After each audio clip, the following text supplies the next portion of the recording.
Hello and welcome to Fault Lines, the National Security Institute's podcast that gets you smart fast 3 times a week on the national security and foreign policy debates shaking up America. I'm Jamil Jaffer, NSI's founder and executive director, and I'm joined today by 2 NSI senior fellows, Morgan Vina and Jessica Jones, and we are here live at the Reagan National Defense Forum in Simi Valley, California, at the Ronald Reagan Library and Presidential Foundation. So we're thrilled to be broadcasting live, and we are doing this special episode. Normally, we have been doing a Control-F and Fault Lines mashup where we're interviewing people, but the national security strategy was just released yesterday from the White House. Nobody saw it was coming. Nobody knew it was coming out. I mean, they knew it was coming out at some point, but nobody expected it to be dropped on a Friday. But it was dropped on a Friday, and the Secretary of War, Pete Hegseth, was here talking about it. And so we're going to have a quick discussion about this amazing 29-page treatise. So I'm going to start with you, Morgan. You have some good things to say about it, right? I've got some good things to say about it, too. One good thing. Everyone should start with a good thing. Yeah, okay, I got some good things to say about it, but I've also got some interesting questions about it. But Morgan, you jump in first. Okay, so first of all, for our listeners who are not necessarily familiar with this very bureaucratic, kind of wonky document, the National Security Strategy was actually required by the Goldwater-Nichols Act of 1986. You're not making it less wonky. I know, right? So it basically requires the White House, the administration, to communicate the president's national security priorities to Congress, and it actually informs the National Defense Strategy, which outlines how the Department of Defense, or in this case, the Department of War, is going to actually implement the national security strategy through force posture and investment. So with that said, this is President Trump's first national security strategy in his second term, and it really emphasized a couple of things. First, it really hammered home the need for the United States to rely on its existing strengths, particularly tech, innovation, and manufacturing, really going back to basics in terms of foot stomping, investments in AI, biotech, quantum computing. And regionally, though, we did see a huge pivot, really, in terms of its strategic posture. The national security strategy really emphasized our engagement in the Western Hemisphere. Really talked a lot about, our engagement in the Indo-Pacific. We can get to that because I think there are some things that, we need to address with respect to the U.S. posture against China. And it did talk about the Middle East, although I think what we are seeing, too, is a declining focus on U.S. engagement there. It also emphasized that, look, the United States can't be everywhere at once. Some regions are going to be the top priorities, and others are not going to be. I think we saw that particularly with Sub-Saharan Africa. Obviously, we've got lots to say about Europe in particular, more so because of what wasn't said, as opposed to what was said. So with that foundation. Great foundation. Yeah. I was going to say, there was a lot said about Europe. I'm not sure they liked everything said. They wanted a less page coverage. But if we're sticking to maybe a good thing we liked about it, I think, there have been some comments on the formatting and kind of tone and language. I think it departs a little from kind of maybe a policy-focused language of prior national security strategies. I actually don't hate it. I don't mind that it's more accessible, I think, to, I don't know what... It's clearly written on somebody's Microsoft Word document, and they just I don't know if sent it out. Times Roman numeral would have been the font I chose, and I'm not sure the average American's like, I just heard this come out. I really need to dive down to 28 pages of President Trump's national security strategy. But if they did, I think this is an accessible way to read it. It defines what is a strategy? What do we want in the world? It is plain spoken. It asks the questions of why are we talking about this? What are we trying to get? What are the tools that we have? So before we get into things that we might have questions about, I will say I liked that. It was easy to follow, and if this was a new topic for me and I wanted to understand why our government was doing certain things in the world, this would be a kind of straightforward way of approaching it. Yeah, look, I think there's stuff to like in here, right? I mean, on the economic security section, they talk about balanced trade, which again, I'm generally a free trader, which they excoriate in the document. But look, they talk about access to critical minerals and supply chains, reindustrialization, reviving our defense industrial base. A lot of that turns on innovation and buying from newer manufacturers and all that. I love all of that, right? Energy dominance, yes. Financial sector dominance. I mean, this is like mother and apple pie. Totally agree with that. But my favorite part of this strategy is the thing right up front where they say, America's prior strategies, their strategies since the end of the Cold War, have fallen short. Great, I believe that. That's probably right. Okay, fine. They've been laundry lists of wishes or desired end states. They've not clearly defined what we want, but instead stated vague platitudes. All right, this is their criticism. So then you scroll down and you go to page 3. This is page 2. Page 3 says, what do we want? What do we want overall? We want the continued survival and safety of the U.S. Duh. We want to protect this country, its people, its territory, economy, and its way of life from military attack. Duh. We want resilient national infrastructure. No kidding. Recruit, train, and equip, and field the world's most powerful, lethal, and technology advanced military. Great. Who could disagree? The world's most robust, credible, and modern nuclear deterrent, the world's most strongest, most dynamic, most innovative, advanced economy, the world's most robust industrial base, the world's most scientific and technology advanced, innovative country, maintain the United States' unrivaled soft power, never mind, we tore it all down, right? And finally, we want the restoration and reinvigoration of the American spiritual and cultural health. What?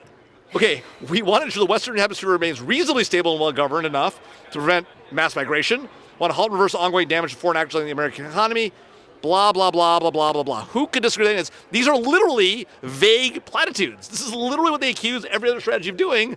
It's all they do for 5 pages. I mean, what are we doing here? So, Jamil, look, to be fair, I think when we take a look at the emphasis on innovation and technology and the investments that this administration has pledged to make in the defense industry, these are new things, Jamil. Previous administrations have not devoted as much political capital to this as we've seen under this administration. Fine. Morgan, that's a layup, all right? Everyone in this room, everyone here at Reagan National Defense Forum agrees, innovate, but a ton of money, but break the cycle of DOD. They buy terribly, break the hold of the primes, except for the primes that are here. Everyone else agrees with you, so that's a layup. Come at me on this question of, they're talking about a bunch of vague platitudes. Didn't they just give a bunch of vague platitudes with no real agenda for doing any of these things? Well, no. So I completely disagree with you, Jamil. I think what we're seeing with this administration is they are actually setting the stage for a lot of major reforms, whether it's acquisition and procurement, when it comes to the massive manufacturing increase in drones. I mean, these are. Okay, I know, but disagree with me. But I'm with you, Morgan. We're on the same page. I love it. I agree. They are doing those things. I want to see them break things and destroy the innovations of the current system and innovate a lot more. But they literally say President Trump's foreign policy is pragmatic without being pragmatist, realistic without being realist, principled without being idealistic, muscular without being hawkish, restraining without being dovish. What the actual F? Jamil, I'm not going to get into the language of the national security strategy. I think we're literally talking about the national strategy. And the actual language and the rhetoric of it, I mean, the tone of it, I think it could have been written by AI. But with that said, that would be a scandal. That if they ran this thing through ChatGPT, wow. Typos, just for typos. At least the first draft. Maybe it was written by ChatGPT. No. In all seriousness, though, like if you get beyond the tone and sort of the rhetoric that you clearly find fault with, I think there's actual muscular policy dynamics here, and I think that this administration has demonstrated that it is devoting more of its focus towards industry and technology than we've seen in the past. Now, with that said, we are less than the first year. President Trump has not even completed his first term yet. He's got a long way to go. He's said really good things. This administration has championed really positive things when it comes to all of the issues that folks here at RNDF really care about. Whether or not they're actually going to be able to follow up on them and execute is a completely different thing. I think to that, I think, the language that Jamil read, I mean, those are just platitudes and vagaries and phrases. But I think to Morgan's point, putting aside the technology base, there are obviously changes in this national security strategy. The focus on the Western Hemisphere, right? Like that is going to punch you in the face. That is not what we've seen before. And that is a very clear departure, right? So you can't miss that. There's a whole part on Europe, but it's almost like Europe needs to gain its self-confidence so they're not afraid of Russia. That's the only mention of Russia, right? So there is a pivot once you get beyond that language. And maybe that's part of my concern is that I'm into the technology innovation stuff. I actually love the Western Hemisphere stuff. I don't really think it's a Trump corollary to the Monroe Doctrine. It's just the Monroe Doctrine. I was wondering. Right. I was like, what's the corollary? That means something else. That's right. No, it is just the Monroe Doctrine, which is fine. I like the Monroe Doctrine.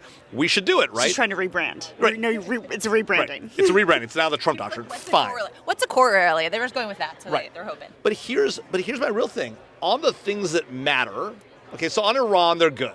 North Korea, nah. Did they mention North Korea? I think the president still wants to do a deal, so they sort of stay away from it. But the real whiff is Russia, where they basically say it's Europe's fault. They're not self-confident enough. They have too much mass immigration. Therefore, they're scared of Russia. We need to make sure that we restore strategic stability in Europe, which means make Russia stronger, make Europe stronger. What? We're going to take an American adversary, make them stronger. But the real tragedy in this document is China.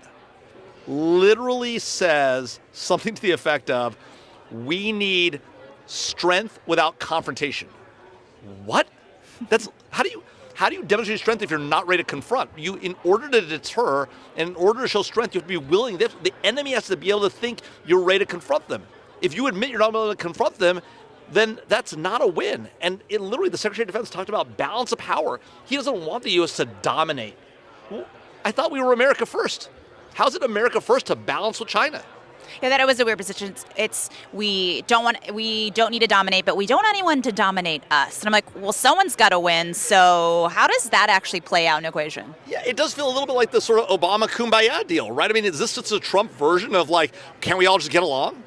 Yeah, no, I think, look, when it came to China and to Ukraine, we discussed this with, H.R. McMaster in one of our podcasts on RNDF. No spoilers, but what I will say is that, look, when it came to Russia, it was largely absent. And I think it's important to pay attention to what was not said as much as to what was said in the NSS.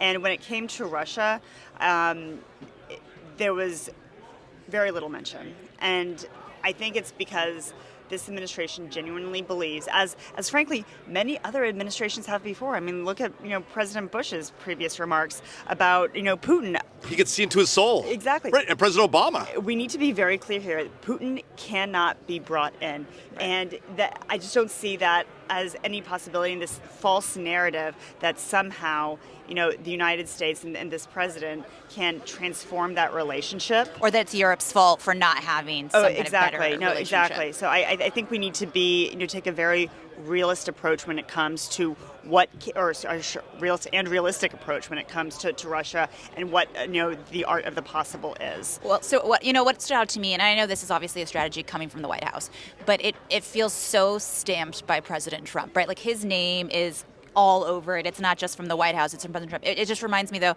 at the end of the day, this is still a political document, right? Like President Trump, he calls the shots. It is definitely like a one-man decision-making process at times. So how much of this is actually what's going to be followed through by the United States when it comes to any of these countries is hard to say, because he's going to choose, he can change his mind very quickly, right? So I think it's hard to almost use this as a guide in a way because he's such a one-person show. Yeah, and I'm not going to let you...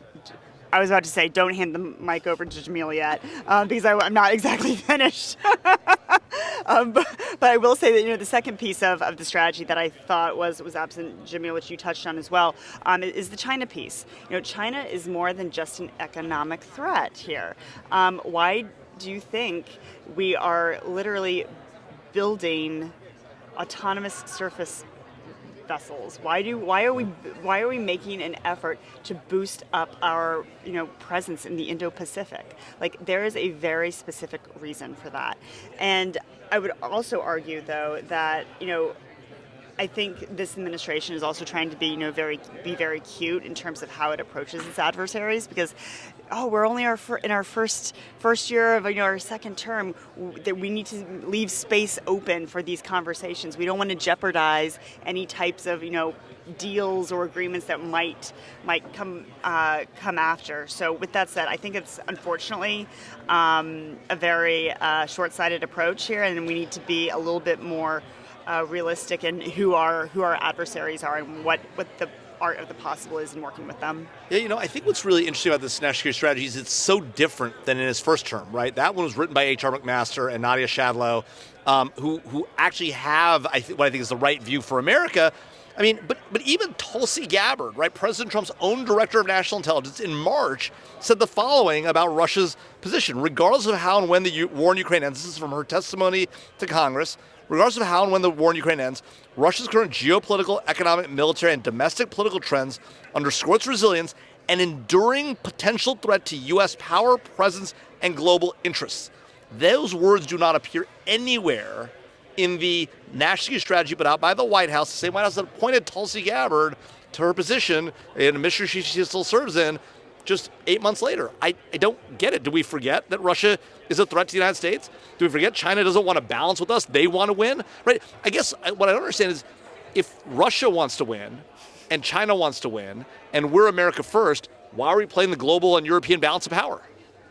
America First diplomacy is, I think, what they're calling it. So I don't know. And I think there's also, a focus here a lot on the domestic. We have a new culture of competence is what's going to support the U.S. to achieve our goals. And, it's funny, one of the pillars isn't, our democratic institutions. It's actually like, don't be undermined by protecting our democracy. That actually, like, be worried about those campaigns. That's actually what might undermine our country. So there's a lot of this domestic politics flowing into here that I don't see how those necessarily connect to our outcomes at times. So, like, that was also an interesting piece. Our dear colleague, Lester Munson, is not here with us. He would defend it somehow. He'd find a way. You're right, Jamil. He would find a way. But you know what he would also do? He would also probably talk about the role of Congress, our first branch.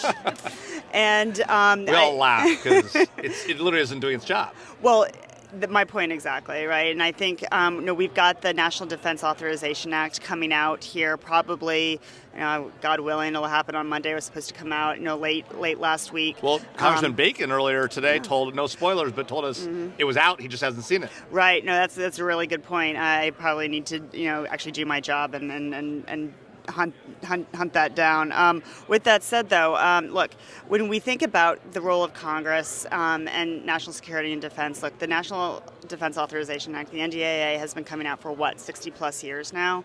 It is the one must-pass piece of authorization on an annual basis, and I will say that when we think about the role of Congress and the prioritization it has come to national security, I think what we should be seeing with the NDAA is, I think, a broad reflection of Congress's priorities and how they should be dictating those priorities to the administration. I'll be interested to see how the administration actually responds to those priorities and how they align with the national security strategy coming out this year. With that said, as we move into next year, I'll also be interested to see how the national security strategy, and not only that, but the national defense strategy, when it comes out, aligns with Congress's priorities in next year's NDAA. Yeah. One last thing that I thought was really interesting was in Secretary of War, I was going to say Secretary of Defense, but Secretary of War's speech today, he mentioned that the U.S. is not into regime change. He didn't mention the regime change we're trying to foment right now with an aircraft carrier in the Caribbean in Venezuela. We're flying B-2 bombers, B-1 bombers, nuclear-capable bombers along the coast of Venezuela. Apparently, we only want regime change in a handful of places, not everywhere. I do think Jamil, I'm going to stop you on that 1 second because I think that, again, it was something that was brought up today, and I'm not going to say who because I don't want to spoil it for everyone. But I think when it comes to regime change, we don't actually know that that's what the administration is aiming for in Venezuela. And that's part of the problem, right? It's completely unclear what the administration wants to achieve in Venezuela at this point. They have not done a good job about communicating that to the public or to the Hill. Or to Venezuela, maybe. Fair. But and with that said, though, this is where sort of the role of Congress comes in, that Congress is supposed to be notified of these types of major military decisions, and they're not. They're absent from the equation. But look. For every president has been in office in the modern era, including, by the way, 2 former senators, Barack Obama and Joe Biden. They didn't care about Congress. They didn't form Congress. President Obama transferred detainees in violation of the law from Guantanamo Bay, Taliban detainees who, by the way, are now in leadership in Afghanistan, without telling Congress, violated the law by spending money to do that, ignored the law, and said, look, these members of these people who get up for the presidency, they don't care about Congress. Congress doesn't want to assert itself. That's on Congress. Sure, and we can get into a rabbit hole about Congress needing to actually, exercise its authority here. I mean, Congress, for the most part, I think we can broadly say, they have not done an adequate job about pushing the administration and conducting thorough oversight and demanding that the administration provide them equal seat at the table when it comes to sort of the equal branches of government, right? That is not happening. And in many facets, Congress has actually ceded its complete authority to the administration. And I would love to see, a return to, as what our, old boss used to say, return to regular order. Unfortunately, we've seen a complete deterioration of that. I think do we have anything else we want to highlight here, guys? All right, that's a wrap. Thanks to Kelly Crowley and Long and the entire NSI team for this special episode. Claude Jennings for today's episode on the national security strategy. So actually, thank you to the Trump administration for putting that out right before RNDF. Thanks so much, guys. Please check us out on YouTube. And if you like what you heard or saw, be sure to rate, review, and subscribe. 5 stars.